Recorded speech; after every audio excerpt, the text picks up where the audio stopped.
Ladies and gentlemen, boys and girls, welcome to the Free Press Live. I am your host, Michael Moynihan. We are back again. We took a little bit of a break from this studio and from our home studios to be at the DNC. If you didn't watch that, it was a raucous, fun, good time. And I did that with my favorite person, my co-host, my partner in punditry, the opinion editor for Newsweek, Batya Ungar-Sargon. And joining us also today, editor-at-large of County Highway, and I have to interject, I've done it before, get it, it's such a good newspaper, print only, the co-host of America This Week, Walter Kirn, and joining us again, one of my favorite people in the world, Free Press reporter Eli Lake. Welcome all. Guys, today we have a lot to cover because there's a lot in the news. Donald Trump has, changed his mind on something rather important that we'll get into that on Lex Friedman's podcast. Brazil decided that it was a smart thing to ban X and to attack Elon Musk's company Starlink too. We'll get to what that means for free speech. In a more depressing note, the murder of 6 hostages, including the American Hirsch Goldberg Poland in Gaza. And how is Israel and how are the U.S. going to respond to this? And finally, a prominent right-wing media organization that has a lot of people you've probably heard of on their payroll has been revealed, according to the DOJ. We get a little, DOJ stuff with Russia, maybe a Russian influence operation. We'll figure out if that's indeed what it is. Batya, what's going on, Batya? Donald Trump. Yes, indeed. Donald Trump has changed his mind about something very, very important. So since the 2020 election, former President Donald Trump has insisted that he won and that the election was rigged and stolen. He said repeatedly that Joe Biden and the Democrats cheated and that there was fraud and other irregularities that accounted for the results. But lately, Trump has been telling a different story about 2020. Listen to what he had to say on Lex Friedman's show this week. Done well with debates. I mean, I became president. Then the second time I got millions more votes than I got the first time. So I was told if I got 63 million, which is what I got the first time, you would win. You can't not win. And I got millions of more votes than that and lost by a whisker. Notice how he paused before saying it. And this wasn't a one-off. Trump also said that he lost at a Moms for Liberty event. Let's watch that as well. 12 million votes more than that, more than anybody had ever got. We got the most votes of anybody, of any sitting president in history. And he beat us by a whisker. And it was a terrible thing. They used COVID beat us by a whisker again. Now, not everybody is happy about this. The famous white supremacist and backer of the Stop the Steal movement, Nick Fuentes, is very, very angry at Trump. Let's watch that. Admitting, he says, oh, I lost by a whisker. So what was the point? Like, what's the point of any of it? You lost in 2020? Seriously? I mean, what are we even doing anymore? Then you're a loser. Then you're a loser. You just lost. Then you lost to Joe Biden. You deserve to be charged. If he admits that he lost, then that actually vindicates the DOJ charge against him. Okay, so Walter, here's my theory about why Trump is choosing this moment to kind of do this 180 on 2020. And I'm very curious if you agree with me. I think there are 2 things happening here. The first is, I've been saying all election cycle, if you look just at policy, Trump is dead center. He's really representing where 60% of Americans are at. If you look at the polls on major, major issues from abortion to immigration to trade to foreign policy. And I think he's sort of sick of being seen as an extremist and trying to kind of symbolically reclaim that, or rhetorically lay claim to where he's actually at in terms of policy. And I think the second thing that's happening here is he ran the first and the second time kind of as an insurgent. I mean, even though he was an incumbent in 2020, he was still running as this kind of outsider to the establishment. But now, having so thoroughly recreated the GOP in his image, that's a very uncomfortable position for him now. And I think he's sort of gesturing towards what Donald Trump, the establishment character, would look like, to turn that into an election strength. And that's what we're seeing here in this reversal. What do you think I'm right? What do you make of why he chose this moment to admit that he lost in 2020? Well, part of the evidence for you being right is that Nick Fuentes blew a gasket over it. I think the Nick Fuenteses of the world are people that Trump would like to leave behind and firmly disassociate himself from. But I think there could be another reason, and this is all, criminology and speculation. But beside that move to the center that you mentioned, which I think is legitimate, he's obviously trying to build a coalition across traditional Democratic lines. He's seeming more and more like a centrist Democrat from my youth, frankly. I think he may want to signal people that voting matters, because to a certain faction that has backed him, it's just going to be another steal. It's just going to be another fraud. Why even bother to go vote? And I think he's suggesting that there is a possibility of an honest election, and that American elections are not absolutely corrupt, and there's reason to go out there and do it, not just sit back and be cynical.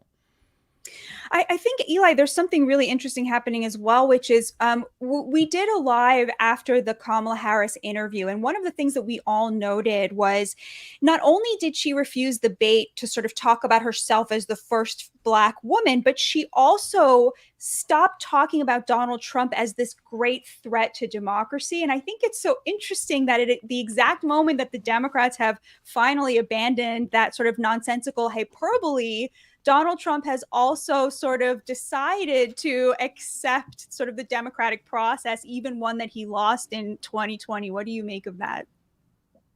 I think it's a really great observation, but I think the big news here, Batya, is that Trump just threw away the white supremacist incel vote. Anyway, I joked. But, on this point, I almost want to, I'm just so used to Trump zigzagging all the time. I wonder how long he's going to stick to this. And I also wonder if, Kamala, or at least the Democrats, are going to say, listen, they have been building a messaging campaign for all of Biden's presidency that, Biden or I guess now Kamala is the only thing standing between, democracy and tyranny.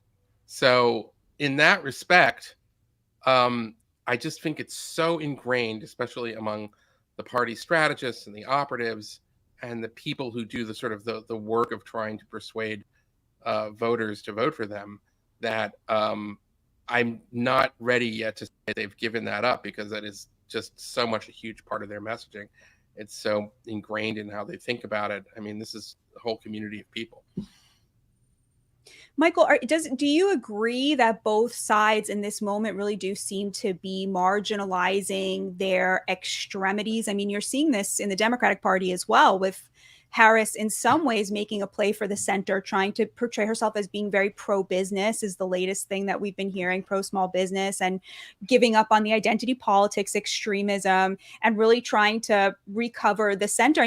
Are both parties marginalizing their extremes in a way that we should all support? They're trying to. That's, you and I, Batya, were in Chicago at the DNC, and it was a pretty stark contrast when you're, snaking your way through these people with keffiyehs wrapped around their face, burning the one American flag that I saw outside was on fire. And there were a lot of Hezbollah flags and Palestinian flags and things like that. And then you go inside and it was, patriotism. They were handing out, I went in, somebody tried to give me a thing that just said USA on it. And I'm like, where am I? And then you think back to Kamala, obviously, in 2020. And this is, of course, one of the reasons that you don't give many interviews, and the ones that you do are kind of patty cake with Dana Bash, is that I would love for someone to just go through those positions, because you say, on identity politics, maybe defund the police kind of stuff, which is really not popular with anyone and never was, is to go back and say at 2020, okay, so what happened to that person? Because the argument that I heard that evening on CNN, and we did a live stream that everyone should go back and watch from that interview, they were saying, well, she was a hard-nosed prosecutor. She was a, conservative Democrat. She's law and order. And then she faked it to be very, very progressive in 2020 when that's what the culture demanded. And then she lurched back to who she really is now. And, I think that let's pretend that we believe that for a second. It's also pretty interesting that you could make that case about Donald Trump, somebody who was born in Queens and grew up in Manhattan and, is talking to a journalist about abortion in Florida and annoying a certain part of his base. But I think that, the Nick Fuentes thing is actually interesting. And the reason to put a joker like that on screen is that they seem upset with him because that he acknowledged that the election was not stolen. And by the way, it reminded me of the last concert the Sex Pistols ever gave in 1978 at the Winterland Ballroom in San Francisco, when Johnny Rotten says, "Do you ever get the feeling you've been cheated?" And that's what he felt like, I've been cheated by this man. It's like, well, I talked to somebody today, a historian today, who said, Donald Trump was the best president for Israel and blah, blah, blah. And he enumerates this case. It's like, these guys have been making Donald Trump into who they want him to be.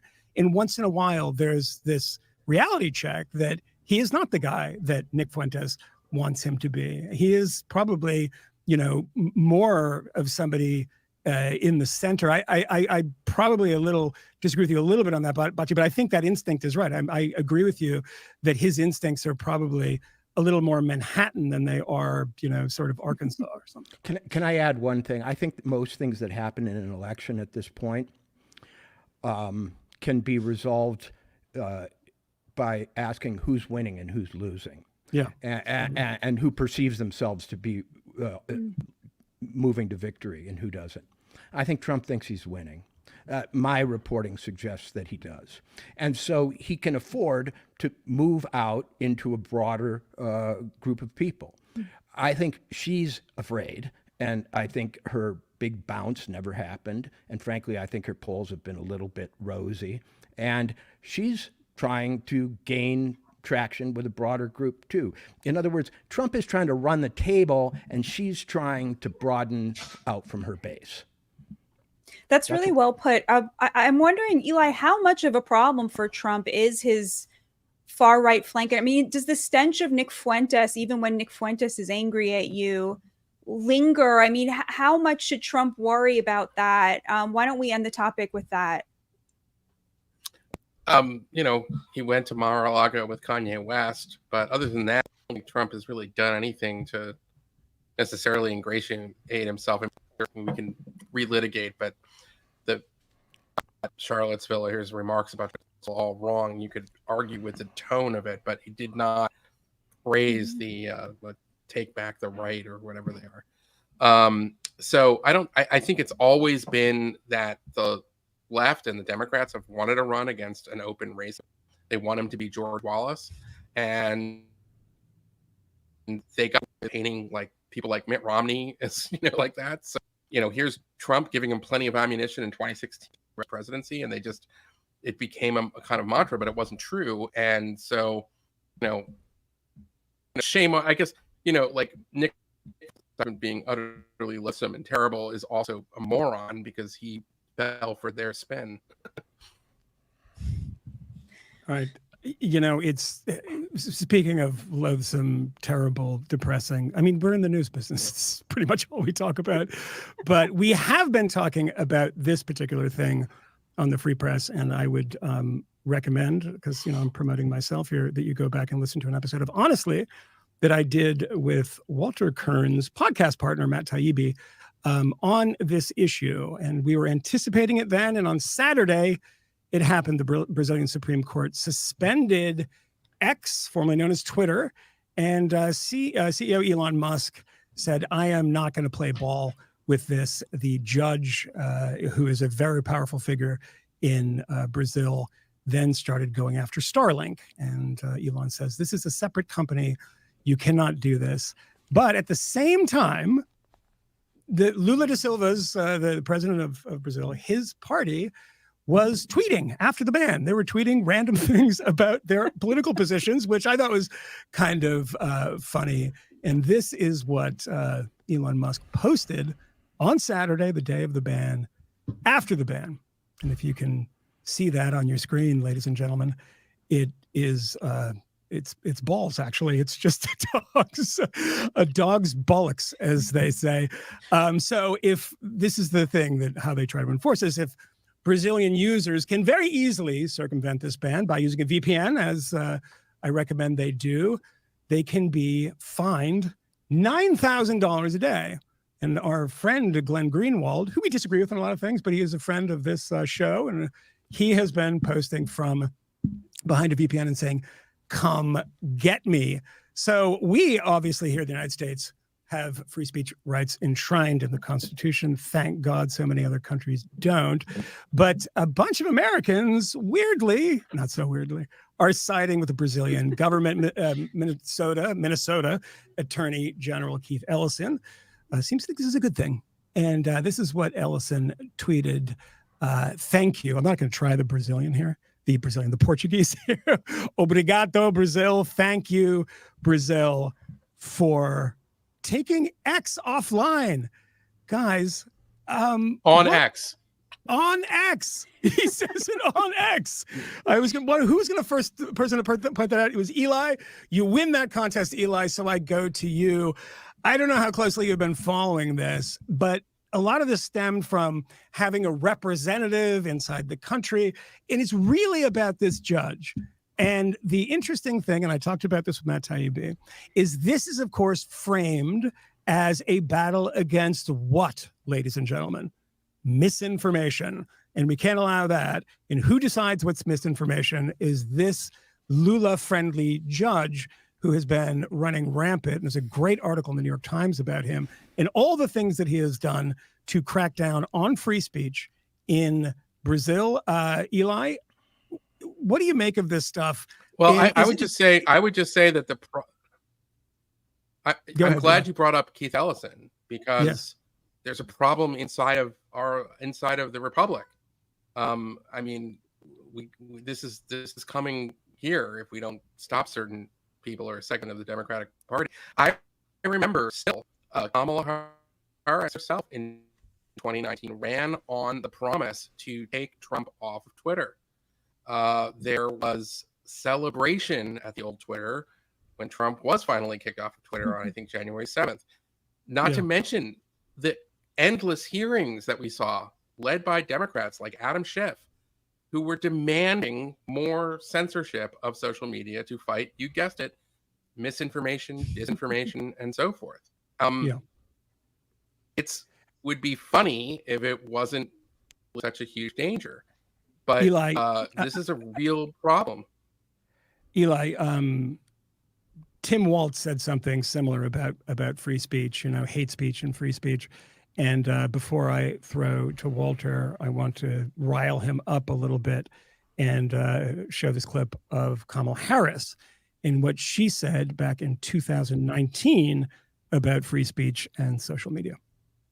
Will hold social media platforms accountable for the hate infiltrating their platforms, because they have a responsibility to help fight against this threat to our democracy. And if you profit off of hate, if you act as a megaphone for misinformation or cyber warfare, if you don't police your platforms, we are going to hold you accountable as a community. As a community, I don't know what that means, Walter Kirn. I don't think I like the sound of it, though. What do you make of it? It's the new version of collective guilt. It's called viral guilt. Guilt by association, guilt by being on the platform at all, guilt by retweeting, guilt by liking. It's a threat to, as she said, a group, not just an individual. See, at that point, they weren't they didn't have Elon Trump, right? I mean, Elon Trump, Elon Musk to kick around, right? It hadn't been personified yet, this battle. And so it was the community that was in the crosshairs. Now they've, targeted it and got their Emmanuel Goldstein, their object of hate, and that's Elon Musk. They aim it at him. So it was a little bit more sophisticated then. But I will say with Eli, I wanted to say while he was speaking, nodding intensifies. Absolutely, this is a threat here. And it's not just Brazil. Brazil is only the latest. We remember when the commissioner of the EU wrote Musk on the eve of his Trump interview and said, if we deem this misinformation, you're in trouble, sir. Exactly. Yeah, hands in the air. We couldn't agree more. And so this has been from Britain to the EU to Brazil and other places, a sort of noose that's tightening. And the United States sits still in the middle without contact with the noose. It hasn't quite touched our necks yet. But all this, all the trends look bad. Batya, I wanted to read this quote to you. This is the Tim Walz quote. There's no guarantee. A lot of you have seen this clip, and we didn't pull it because he's only the VP nominee. So there's no guarantee to free speech on misinformation or hate speech, and especially around our democracy. Now, for a teacher, that is a sentence that doesn't make a hell of a lot of grammatical sense. But let's forget about that and say, is this something like Walter and Eli worry about that you worry about too, Batya, that people, have a kind of a different attitude about free speech these days? I'm really glad you read the Tim Walz quote, because I'm about to defend Harris, the United States, and Brazil, but I can't defend that. So I'm really glad that you gave me that lifeline. I try to throw you a lifeline, yeah. So everyone here knows I'm a human, and that I'm taking this on with a sort of, I'm shaking, especially before Walter, who's such a hero on this front. But all right, so I think that what Tim Walz said was totally unconstitutional and inexcusable. And yes, does reflect a worrying trend among American, liberals or erstwhile liberals who really do seem to have given up on the belief in free speech, to my mind, in their desperate attempt to be relevant with young people who don't believe in free speech. And there's this weird thing on the left where they're just desperate to be cool with young people that I find like so alienating. But the way that I interpreted the Harris quote was not when she said we're going to hold them accountable as a community, meaning we're going to hold the owners and the platforms accountable as a community of platforms, but rather what she meant was, the most generous interpretation is what she meant was a consumer boycott, that as a community of users of these platforms, we will hold them accountable by not using them anymore, which to me is the kind of thing that what is more American than a boycott, right? We like a consumer boycott is the opposite of government intervention. So that's, I think, the kind of generous interpretation of what she said. To my mind, there has been worrying stuff happening here. Zuckerberg admitting that he caved to pressure from the government, right? Really, really bad. But when I look at that in comparison to Brazil just literally banning it, there is still that moment where Zuckerberg could have said no, right? And I think that the Supreme Court case hung on this, right? Like how much pressure was implied, how much punishment was implied from the government. And I don't like it. I'm not defending it. But what I'm saying is I do think that there is a world of difference between that and Brazil. And even in Brazil, like, I'm a person who thinks we should ban TikTok because I think TikTok is a threat to our national security and to the health of our young people. I don't think that the Chinese Communist Party has a free speech right to own a platform in the United States that 150 million Americans use. And so to me, Brazil saying, look, the United States does not have free speech rights to have a private company in Brazil. Like, would I rather they had Twitter, sure. Do I think the rationale for banning it of using misinformation sucks because obviously they're just going to use their biases to define what counts as misinformation? Yes. But I do think that it's maybe not quite as draconian as the most draconian interpretation of it. Okay, guys, rip me a new one. I'm ready for it. Well, let's say I'm in a line of people who are about to be machine gunned, okay? And they machine gun the person to my right and then the person to my left. Well, compared to them, I'm in great shape, right? So the U.S. is in great shape right now compared to the people around it. Number two, if that was the only comment you'd ever seen Kamala Harris make on the subject, I can understand your generosity. And in fact, I think you may be right. I think she may be saying to the audience, we as a community are going to boycott. I think that's a good point. But she's got many other moments on this subject. And in one that I just watched today, she talked about, and it was also from 2019, doubling the Justice Department. It might have been the same speech, task forces, going after these places. She did an interview with Jake Tapper that's circulated quite a lot recently, in which she reiterated her feeling that that Donald Trump had lost his privileges, she said, suggesting that her view of the First Amendment is that it grants privileges to the people rather than rights. All in all, though, if you take the totality of the statements from Harris, Waltz, the actions of the Biden administration, and remember COVID, you have to have been around during COVID. My friend Matt Taibbi, when he went through the Twitter files, he saw all kinds of suppression of speech, and it went to all kinds of issues. But it also went to particular individuals who were trying to talk about COVID, who were experts in the field, like Jay Bhattacharya, and and Robert F. Kennedy, and others. And so you have to look at the whole picture. And I think it's whistling past the graveyard to think, well, the person to the left of me is dead and the person to the right of me is dead, but look at me, I'm still standing. Yeah. And I would just add one more thing. Behind this notion that the government must protect its citizens from disinformation and misinformation is a fundamental, I'd say, abrogation of what makes a free. It's we don't trust you to understand information in your reality, so we must filter it for you, so that you are not led astray. That is the attitude of a state. That is not the attitude open society. It's not the attitude of a free republic. And the Democrats are so guilty of this basic assumption. It's never discussed. It's always obscured by jargon. But this idea that they owe it to us to make sure that, we don't led astray by bad information is just so fundamentally insulting. And it's one of the things I'd say that. And let's just say that Nick Fuentes becomes president, okay? Everybody wonders about how this is, applicable in a situation where we think we have reasonable leaders. But imagine we get unreasonable leaders. Yeah. Do we want to hand them these concepts and these legal tools and these precedents? I don't.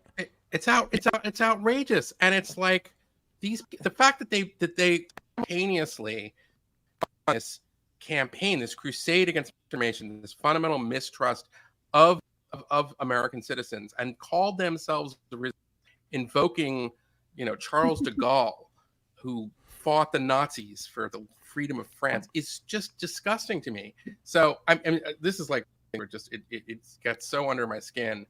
So Batya, I think you were too fair with. But Batya, thank you for volunteering for that. I'm on the same page as you guys morally, 100%. I think it's disgusting and deplorable and anti-democratic, and I'm embarrassed for them that they did it. I just think that the legal system in the United States, the media, despite being so biased, I mean, everything sort of worked to expose it at the end of the day in a way that the guy who's in the firing range to the left of me and the guy to the right of me, they don't have those protections. But I agree with you guys that it's important that we be vigilant about them. It barely worked. Imagine if Elon Musk hadn't bought Twitter.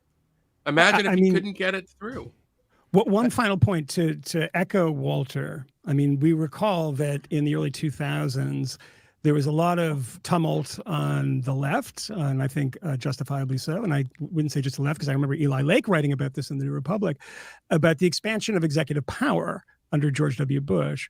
And what ends up happening is that power is used in an even more expansive way under Obama, and then it continues. The problem with these things is that, you have this type of, these types of attacks on free speech that exist in dictatorships in which, one party to the next, right? It's the one person to the next. It's the same, glob of people who have the same ideas. In a democracy, handing these powers to other people, if you see what's in Brazil, the crazy thing about Brazil is this judge, and I recommend people go and read an article about him that it's in the New York Times from 2022, where it's saying that this guy he's judge and executioner. He is deciding what is fake news, getting things taken offline. These rulings against Starlink, he's done on his own with no other judicial oversight. This kind of stuff is terrifying, particularly in Latin America, where, right in the neighborhood, there's people that have been doing that, like in Venezuela, that it's always a bad sign when this sort of thing happens. Going after Starlink just tells the tale. Here's a completely independent company with different shareholders, and the guy's freezing its assets. Mm-hmm. It has nothing to do with Twitter. It only has an apex with Elon Musk. If this is some judgment about the hygiene of discourse in Brazil, then why stop Starlink? Great point. All right, let's move on to the next topic. Before we do, though, I want to implore all of you, if you've been enjoying our coverage and if you're not yet a subscriber, please go to thefp.com and subscribe today. Just today, there's so much great stuff there. The topics that we're all talking about, you'll always find really, really important, great stuff at the Free Press. Please go subscribe. All right, on to our next topic. So, over the weekend, we learned the horrible news that 6 Israeli hostages had been executed. The bodies of Hirsch Goldberg, Poland, an Israeli American, and 5 others who had been kidnapped by Hamas on October 7th were found in a tunnel in Gaza. They had all been killed within 48 hours of being discovered. Days later, President Biden expressed criticism of Israeli Prime Minister Benjamin Netanyahu and his handling of the hostage situation. Take a look. President, do you think it's time for Prime Minister Netanyahu to do more on this issue? Do you think he's doing enough? No. Mr. President. Many others in the U.S. and in Israel as well have put the blame on Bibi for not securing a ceasefire deal sooner. Now, Netanyahu recently refused a deal that would have forced Israel to relinquish the Philadelphia corridor, which separates Gaza from Egypt and through which much of Hamas's arms have flowed, including since October 7th. Here's how Netanyahu responded to that. Pressure internationally must be directed at these killers, at Hamas, not at Israel.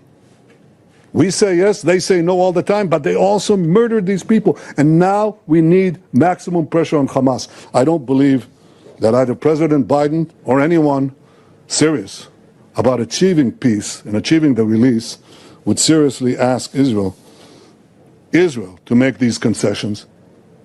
We've already made them. Hamas has to make the concession. And here's Donald Trump with a statement on the executions of the hostages.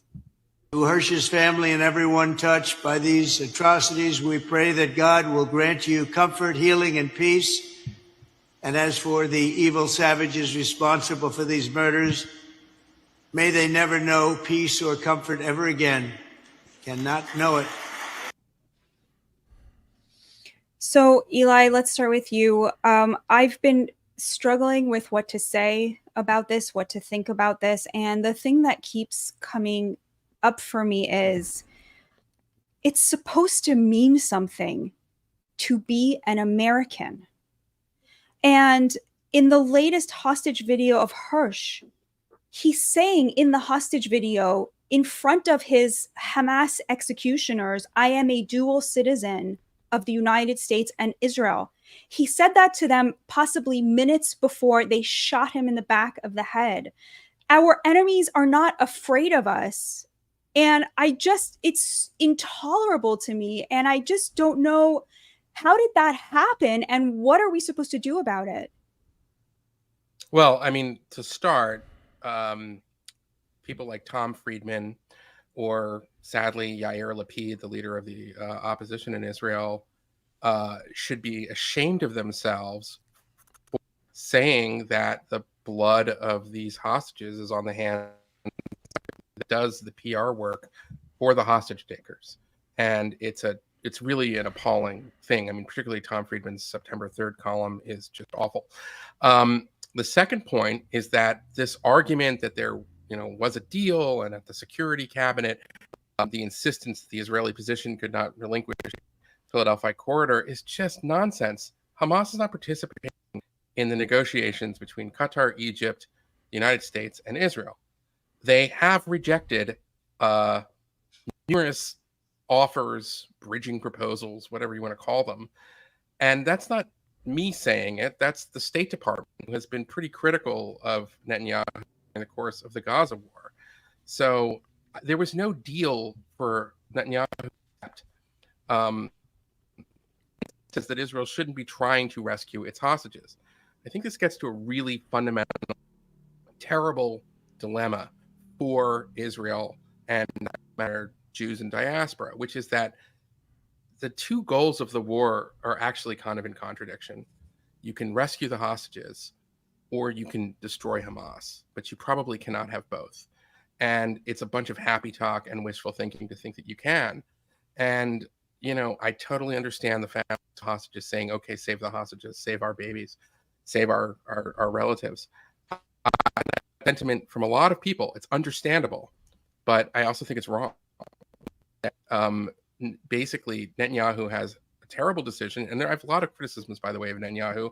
I hold him in part, responsible for failing to respond and so on, but that's not the point. He has to choose between rescuing the Israelis who are left under these labyrinths or trying to prevent the next October 7th. That's the choice that he has to make as the leader of the Jewish state. So the idea that you're going to say that because he understands that he wants to hold a territory that prevents Hamas from is condemning the hostages to death and that he is responsible is really awful. It's crazy to say this, but Yahya Sinwar, who should be kind of, an line to infamy, is now potentially in a position to win negotiations he hasn't even participated in. So I'm really appalled by some of the responses to this. I mean, I did think Kamala Harris' written statement was quite strong and good. Mm-hmm. To the temptation to blame Netanyahu needs to be checked right now, in my view. Yeah. I mean, God protect us from ever being in a position to have to make that decision on behalf of our nation, right?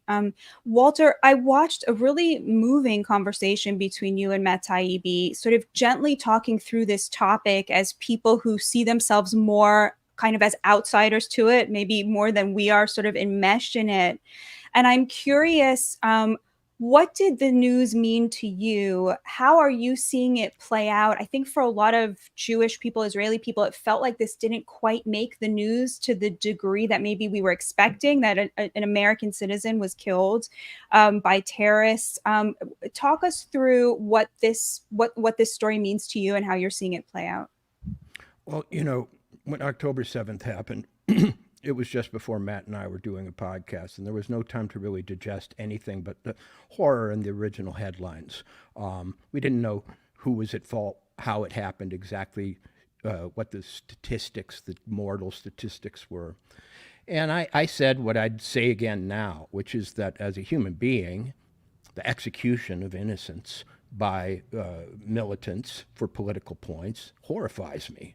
It also does bother me as an American that our American citizens can be taken hostage and then executed without some really strong statement of maybe vengeful intent, frankly.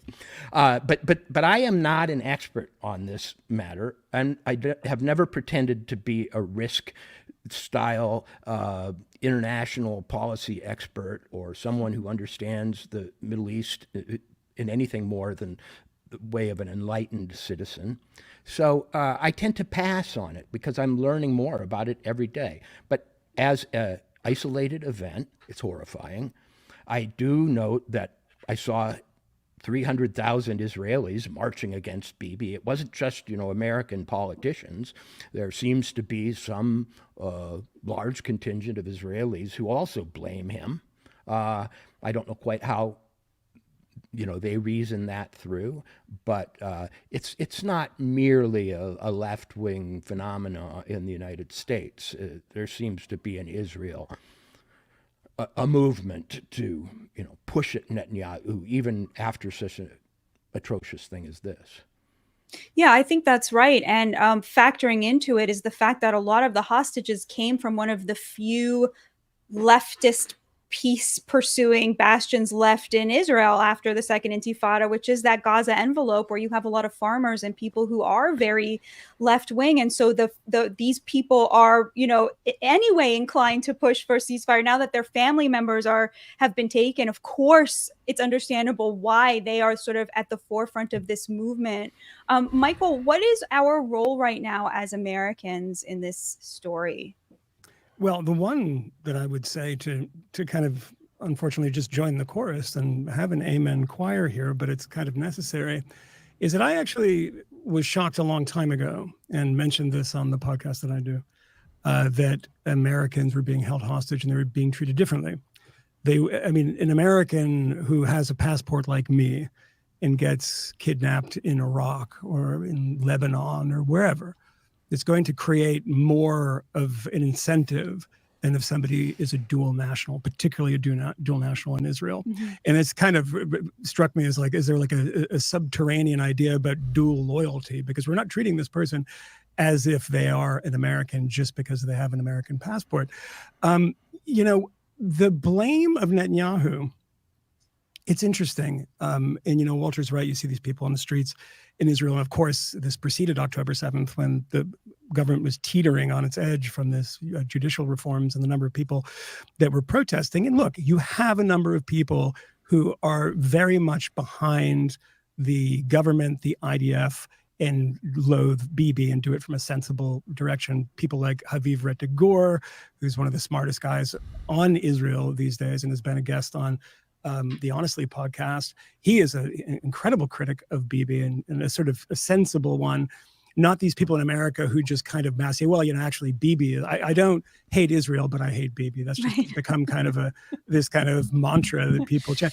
But I'll tell you what, the thing that bugs me about it is that we shouldn't fall for it again, because after October 7th, how long did it take for some of the real sleazebags to come out and say, well, most of the people that day were actually killed by Israel. They were killed by the Israeli Air Force. And actually, no, so everything that you get at the end of the day, it's actually Israel's own fault. So it doesn't surprise me that, again, that this is happening when it comes to hostage negotiations, and they're hostages, they're not prisoners of war, and they're being shot at point blank range in a tunnel. It's absolutely hideous to think about this. But Eli's point, I think, is the most important one, is that this is a negotiation with nobody. And if we pretend to think for even a second that this is the first negotiation, is that how many negotiations, ask Tony Blinken about this, who's spoken very publicly about it, and Netanyahu quoted him the other day when he was defending himself, the number of times that Hamas has supposedly come to the table and walked away. And the reason they walk away is because it's their only leverage. They cannot beat the IDF militarily, so they hang on to civilians, old men, old women, young kids that stolen from a music festival. And that is the way that they negotiate. And unless they get what they want, it's not about the Philadelphia corridor. Come on. It's about a lot more than that. If that was, say, like, okay, we'll grant you that And this is Yoav Gallant, the defense minister, was arguing, apparently, this is reporting with Bibi about this. If they had walked away from that and said, okay, well, Gallant's right, let's do that. Do we think that we would have all the 100 or so hostages back? I don't. There's a lot of wishful thinking here. I'll tell you something else. I would like to have seen an American president, when he's cognitive, say that we hold Qatar and Iran responsible, and that if Qatar wants to be a major ally and have the largest American military base in the Middle East in its country, you have to hand over Khalid Mashal, who is staying in Doha right now, and you need to use all of your leverage with Hamas to get them to return the hostages. And that we have to stop playing whack-a-mole with this, and we have to start going to the source. And I have to say, I think that's the only kind of strategy at this point that's going to matter, is that Iran needs to feel more pain. I mean, the assassination of Hania a month or so ago in Tehran, which was an extraordinary kind of special operation, but there needs to be, needs to feel the pain for what their proxies are doing. And it's not just that Joe Biden did not make such a statement. It's not just that Joe Biden has, been extremely weak on this front. It's that he was the one who conferred major non-NATO ally status on Qatar in the first place in 2021. Yeah. Why did he do that? What did we get as a country in exchange for that? It's not clear to me. Michael, why don't you take us up to our next topic? Yeah, we've been talking about Donald Trump, and when we think about Donald Trump and his years from 2017 to 2021, we think Russia, right? That's all we heard about. Russia's back because the Justice Department has just charged 2 Russian media executives, I believe from RT, of illegally funneling millions of dollars into an unidentified company, which is widely reported to be Tenant Media, which is a Tennessee-based media company founded by conservative commentator and I think a Canadian, Lauren Chen. Now, Chen is pretty well known in the Twitter sphere. I know her a little bit, but she does this thing where she pushes back on the Western establishment narrative, and she's particularly angry about foreign policy. Let's look at this clip. I think it's pretty clear that the mainstream media, the corporate establishment press, does seem to be, frankly, pushing wartime propaganda in favor of Ukraine with the intention of buttering up the populace to support Western intervention in the conflict. All right, there's a lot of Ukraine stuff, but she is also very concerned about foreign influence in American politics. You see what we did there? Yeah, but she's interested in only one, foreign influence, and that's a tweet on the screen about AIPAC. A lot of people these days, I see this all the time on Twitter, that AIPAC is, killed JFK and everything. So let's everybody calm down a bit. So the Justice Department alleges that Tenet was paid to make hundreds of English language social media videos that echoed Russian state propaganda. Lauren Chen today was fired from The Blaze, which is a conservative media website run by Glenn Beck. But conservative influencers, and I'll never understand their influence, like Tim Pool, Dave Rubin, and serial plagiarist Benny Johnson, who all worked for Tenet, now claim that they were, quote, victims of the alleged Russian disinformation campaign. Here's Tim Pool talking about it. Or that's maybe just him on Twitter talking about it. I thought he was talking about it, but he did talk about it. But Tim Pool, let me actually say this before I throw it to you guys. I have no love for any of these people. I can't stand any of them for a variety of reasons. But I do want to defend them slightly and say that the DOJ did actually say that the Benny Johnsons, Tim Pool, some of these other bozos, who I think would come up with any idea as long as the audience was into it. These are the audience capture types, that they were unaware of this, and that there is evidence in this DOJ document that they didn't know that they were getting these Russian spoils. Walter, you can't see publicly favored tweets anymore. They used to be able to do that. You could spy on people. Because I favored one of your tweets when you said, and I enjoyed this, by the way, as somebody who's been on the network, which I think is a dopey, idiotic network, which is RT. You said, hey, it's good that we have this. Don't be Europe. Don't ban it. RT is great because you see how crappy their production values are and how shitty they are at propaganda. But they're spending some cash here, Walter. What do you make of it? That tweet shows sadly how out of it I am, because RT has been banned in the United States since the invasion of Ukraine. Well, not on. Oh. What's that? Not on YouTube. You can get the clips on YouTube. It just can't be on the cable providers. Okay, yeah. Right. Okay. Yeah, it's not in any cable packages. It can be accessed. Okay. This is a big story for me because it affects all the other issues I care most about. Free speech, the surveillance and unjust prosecution of people for exercising that speech and so on. So I'm going to start with this, unpopularly. I don't think they're bozos, these three people. I'm indifferent to them. I don't watch them, and I barely knew who they were. But they have actually, in the indictment, been characterized as victims of deception. The word deception is in there. So until further notice, they're people who didn't know they were getting Russian money. As for Lauren Chen, she was not charged. I went this morning through her Twitter account on my podcast with Matt Taibbi. She's got a truly bizarre suite of conservative, quote, views that range from this, paranoia about Israel to the sponsorship of a weird movement to repeal the 19th Amendment. In other words, to stop women from voting. That's one of her hallmark issues. And she is like years. I think we've seen enough. Yeah, she's a bizarre character. And to call her sort of, conservative media is a little like saying, a circus clown is conservative media. Also, she's Canadian. And also, finally, this is coming at the height of an election. It reprises, I think, one of the most tragic and dirtiest episodes in American history, which was the Russiagate witch hunt, and which divided us so terribly. And the whole thing seems designed to create headlines, cause paranoia, backbiting, division.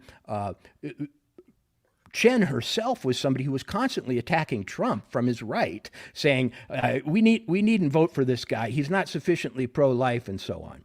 She seems like a provocateur of some kind, not any usual sort of commentator.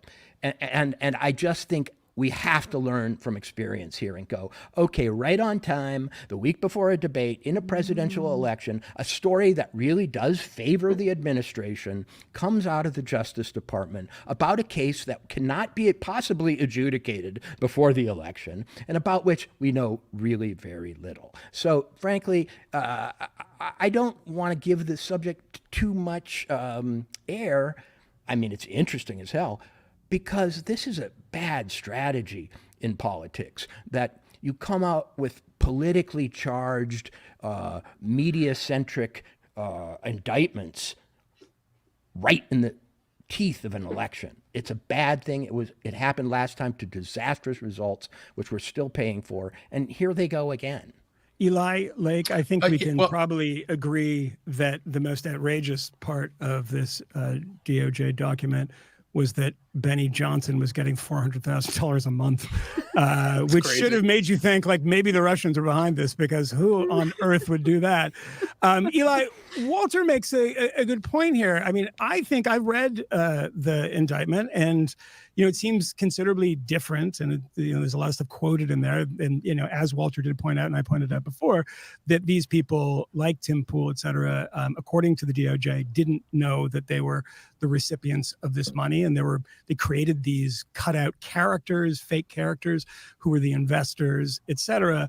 But do you put a lot of stock into what Walter says? I mean, look, it is before an election. We did see something before that was, Russia trying to influence an election, and it turned out to be, and I know you've written a lot about this, Eli, and you have written that it turned out to be a lot of nothing. Should we be skeptical, or is this a little different? Well, I mean, I largely agree with Walter to be skeptical of the DOJ, particularly around elections. I think that's a they have not earned our trust in that regard, and it's their own damn fault. And all kinds of other examples. I mean, Trump is about to be sentenced in an absolutely ridiculous lawsuit that a prosecution brought by Alvin Bragg was completely politicized, and in my view, is a form of election interference. So on that point, I agree. I will dissent slightly in one regard, which is that this is an effort by the DOJ for bad reasons, I might add, because Mueller used the Foreign Agents Registration Act, which is the law that they're prosecuting under. They came up with a novel way of enforcing it that wasn't enforced before to go after Trump associates, and that was wrong. They have tried to really enforce the law in a serious way since then, and have put out, in 2021, new guidance for enforcement for lobbying in Washington. And the idea behind what's known as FARA, this law, is that foreign governments in an open society have a right to publish and just and broadcast propaganda. However, they do not do so without by trying to deceive the viewers to make them think that it's legitimate information and paid for by a foreign government. Eli, I don't think you've read the indictment, because the indictment does not contend that there was any influence discernible on content. It doesn't even contend that. But if they're just even if RT is investing in a media company, and I'm not a lawyer, but my understanding is that if the RT is that alone right there is disclosed if they used cutouts and so forth. So they're not contending it. Maybe they exercise influence, but if the funding is there, I think it's something that people ought to know about. And my view is that's why I don't with labeling something as, or efforts to try to uncover, accounts on social media if they're really from a bot farm in some foreign country. If that's fine. And my problem is when that is abused for political reasons and to play this McCarthyite game of guilt by association. And so I largely agree with what you said. And I think it's important to sort of emphasize that in that indictment, it makes it clear that the media personnel themselves didn't know what was going on. Although I do think it did say that Laura Chen and her husband were aware of where that money was coming from. Batya, we're up against time here, and I want to give the last word to you because you deserve it. But let's pretend that everything that we read in that indictment is indeed true. And let's pretend that Lauren Chen and her husband, who run this company, were knowingly receiving money from, Russian government cutouts. Is that something we should be exercised about? Isn't that something that we should be concerned about if they're in violation of FARA and just in general trying to deceive their readers and viewers? I amazingly had never heard of her before this story. I guess I'm not online I as much as I thought I was. I know. I was really proud of myself, actually. I follow her for all my 19th Amendment news. We've apparently arrived at the, smearing the media that's sympathetic to our opponent stage of defending democracy, right? The willingness of the democratic institutions to go above and beyond in the very things that they accuse the other side of. To me, every accusation by the Democrats at this point is a confession. And I'm so upset about Steve Bannon. This seems to me part of that. You take somebody who has immense influence with Donald Trump at sort of helping him understand where exactly the mainstream of America is at. Somebody who then can talk to, he's millions and millions, the most important conservative podcaster media figure in the country, and you put him in prison for the 4 months before an election. On the most spurious, trumped up, ridiculous garbage. And I personally think Steve Bannon is a heroic character. I think he's responsible for all of the economic populism that we're seeing now on both sides of the political aisle. So he really changed this country for the better in a massive way. And they put him in prison so he would not be able to influence the election. That is election interference. And they're always out there accusing everyone else of interfering in the election, whether it's Russia, whoever they could find, although it's usually Russia. And so to me, this is just another one of those moments where you're just like, they are telling on themselves. But it's funny to me, I was thinking while you were talking, Walter, history repeats itself first as tragedy and then as farce, right? Like they started by accusing Donald Trump of being a Russian asset, and now they've sort of downgraded. It's Tim Pool, right? Like, they're really off their game, right? And I think that Trump should take a lot of comfort in that it's come to this. They are literally trying to silence people by any means, by smear campaigns, by literally imprisoning people who speak to him and for him and speak to his voters and help them understand where he's coming from and what he's going to do for them, because they're so scared to let democracy play out in this great nation. That's kind of how I see it. Final thoughts, Walter and Eli. Yes, Michael or Michael. I was going to say we're at 8:00 now. We're up against time, and before you, Batya, take us out of here, right? I want to do something that I've done once before, and I want to keep doing this. I want to do my McLaughlin group ending. And Walter and Eli will know. Batya, I think you're a little too young to have watched the McLaughlin group. I don't know what that is. You don't know what it is? Okay, this is my John McLaughlin ending of the show. Steve Bannon, a hero wrong. Batya, you can take us out. There's a certain Eli knows what I'm talking about. Walter does. They might not agree with me, but wrong. Thank you so much, and for allowing me to hijack that at the end. Thank you. Weren't we all Walter, supposed to assent or dissent from that? No, you're all wrong. Walter the McLaughlin thing. Walter, wrong. Thank you so much, Walter and Eli. This was so illuminating and also fun. Two things that rarely go together. Thank you to our audience for joining us. And remember to comment. We do really want to know what you think. And to prove that, I'm going to tell you my email. It's batya@thefp.com. Let me know what you think. We want to highlight your comments in the show and coming shows. Tune in next week for another episode of the Free Press Live. And if you haven't already, go to thefp.com and subscribe so that you do not miss anything. And to play us out, here's a message from somebody who does just that. It's McRae. I live in San Francisco, and I'm the president of the San Francisco Police Officers Association. The reason I'm a subscriber to the Free Press is I don't feel I'm being talked down to. I don't think the Free Press is asking you, to agree with everything they put out. And that's the thing that I love about it. Freedom is a value. One, I think in this country, we relish and we cherish. So I love Douglas Murray, so I love reading his Sunday column.